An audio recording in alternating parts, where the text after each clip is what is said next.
ఓం శ్రీ మాత్రే నమః. అందరికీ నమస్కారాలండి. ఈరోజు మనం కరింగలి మాల గురించి మాట్లాడుకుందామండి. చాలామంది 6mm మాకు 8mm ఎలా ఉంటుంది గురుగారు అంటే, నేను వేసుకున్నది 8mm అండి.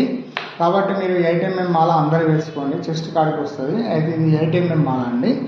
అయితే 6mm ఎలా ఉంటుంది అంటే, 6mm మళ్ళీ 7mm అనేది మనకు ఈక్వల్ టు అంతే ఉంటుంది, కొంచెం లైట్గా అంతే. కానీ ఇది 6mm కదా అంటే కొంచెం ఒక 1 ఇంచ్ పెరుగుతుంది అంతే. అయితే ఇది 6mm తర్వాత మనకు 8mm అంటే ప్రతి ఒక్కరు లేడీస్ జెంట్స్ అందరూ 8mm వేసుకోవాలి, చాలా బాగుంటుంది. మీరు ఎటైనా పోతున్నప్పుడు తీసుకువెళ్ళండి, మళ్ళీ వచ్చినాక వేసుకోండి. ఇంకొకటి ఏంటంటే, ఈ వీడియోలో నేను చెప్పేది ఏంటంటే, ఈ మాల ఎట్లా వేసుకోవాలని అడుగుతున్నారు. కాబట్టి మనకు చనిపోయినప్పుడు, తర్వాత మ్యాచ్డ్ అయినప్పుడు, తర్వాత మనం పిల్లలు పుట్టినప్పుడు ఈ 3 చుట్టుకుంటాయండి. అప్పుడు మీరు వెళ్ళేటప్పుడు తీసుకువెళ్ళండి, మళ్ళీ వచ్చి ధరించండి. 24 గంటలు ధరించవచ్చండి. ఎటువంటి నియమాలు ఉండవు, ప్రతి ఒక్కరు ధరించండి, లేడీస్ జెంట్స్ ధరించండి.